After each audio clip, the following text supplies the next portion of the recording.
What is up, YouTube? Welcome back to another vlog. So if you guys have been following with the Skyline build, you guys know that the transmission is severely leaking. Let's see if it's leaking right now. Yes, there's a big pile of transmission juice underneath the whip. It's only been parked here for like about maybe 5 minutes. I just jacked it up, that's it, and it's already leaked that much. So that is a lot. It's kind of got me scared that if it runs out, you know, I can obviously ruin my transmission. But I've just been sending it anyways. I actually just went to work and they sent me home early, so I thought, what a perfect time to pull the transmission. It is still super hot in Washington. I'm waiting for it to rain a little bit so I can get the low-powered Skyline out there and maybe do a little bit of skids. But I'll enjoy the sun while it is here. I'm going to try to do this as quickly as possible. Obviously not going to finish this all in one day, but I will pull it out today, hopefully. So first things first, little baby battery. Disconnect the negative terminal. Then we can start pulling the bell housing bolts, starter bolts.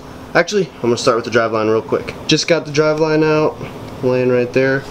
This time I'm actually label everything, so it's a lot quicker when I put everything together.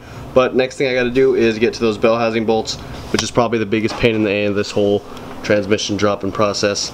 Alright, got some tropical smoothie. Isaac's here, should be good. That's some black. What? Oh yeah, and the drain plug had a bunch of metal on it. Really? Yeah, kinda. Not metal, but like grime, like I said. But just the grimy. Got the transmission out. Didn't record anything, but it is the next day. Got it out last night, but just separated it. We're gonna take a look how it is. Gonna clean the crap out of it. Then we have to go to Cost Less to get a bunch of random parts. So we're gonna rip this thing apart. We're gonna check out how it is. And yeah, we're gonna clean the crap out of it for the 10th time. Transmission is fully taken apart. Tail shaft about to be cleaned. Bell housing in the middle of cleaned. We're gonna go run to Cost Less to get all the gaskets that I need and the new RTV. That's the good stuff. We're going good. We went all the way to Cost Less and all we got was this green gasket maker. Where is it? So we cleaned that off super good. We didn't even buy Scotch-Brite. We got the good stuff. So we're in the middle. Those two parts are clean. We still got to do the middle part. So yeah, we gotta get going. Clean this baby.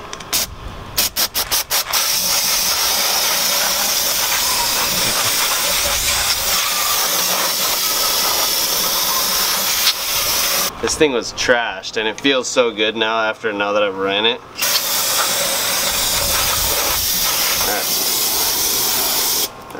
The scary process has begun.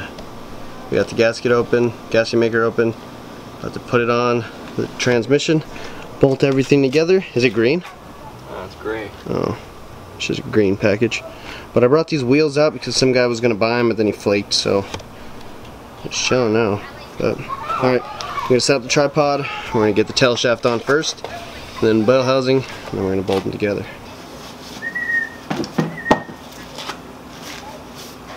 Does it feel different? A little bit. A little thicker? It looked like it had a little like metal, some type of like sparkly. Put hella, man, don't be afraid. To it, bruh.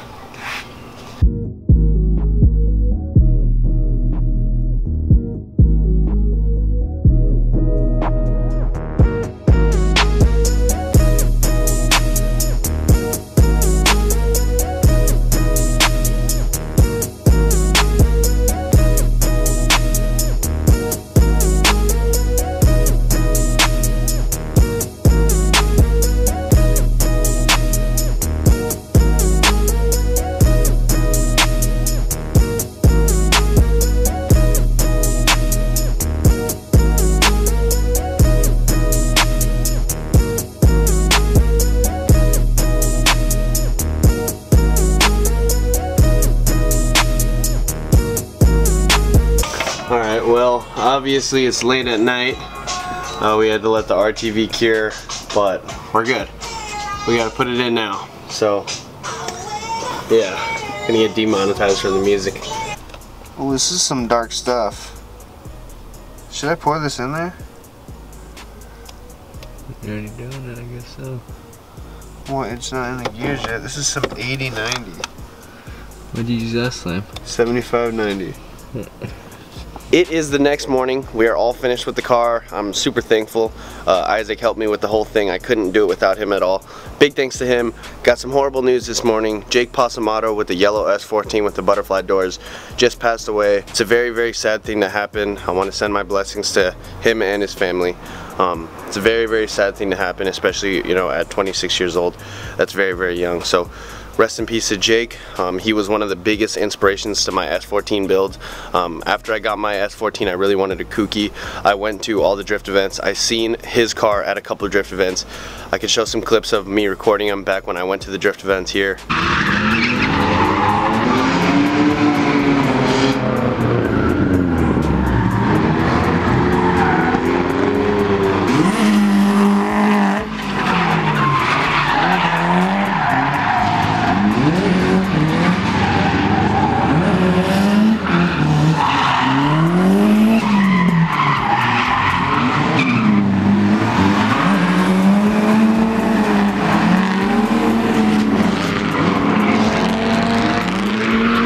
As you can see, he had mad style. Every time I watched him, it literally looked like he would just flick his car so hard, and it was just so aggressive, and I completely loved his driving style. It was amazing. He's the reason why I talked about getting butterfly doors on my old 240s and also on my 350Zs. He was really huge inspiration to me building a car in that direction. It was just so perfect. But I just want to say rest in peace. Here is the car. She's not leaking from the transmission. She is leaking like a drop every time I drive it out of the rear main seal. I actually was about to buy a rear main seal while I was at Cost Less Auto Parts, but then I pussied out because I didn't want to put the new rear main in and have it leak worse than it already did.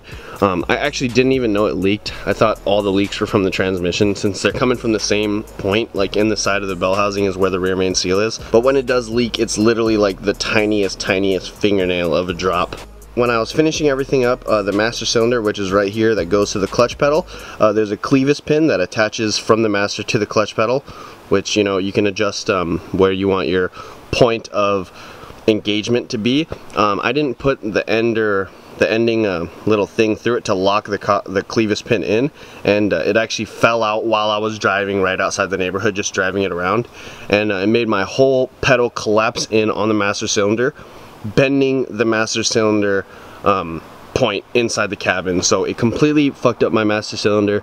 I had to take out the master, bend it, rebend it, and put it back in, but now I can't adjust it at all, and it is at like a super bottom of the pedal where it engages, which is kind of ignorant to put your foot all the way down and then have it engage right there. I don't like it. So I'm gonna have to get a new master soon, but yeah, I gotta do a bunch of stuff. It looks good.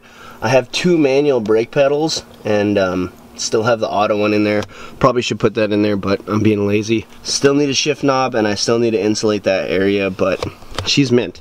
The only thing about this car is that it is super slow, and I don't want to turbo it.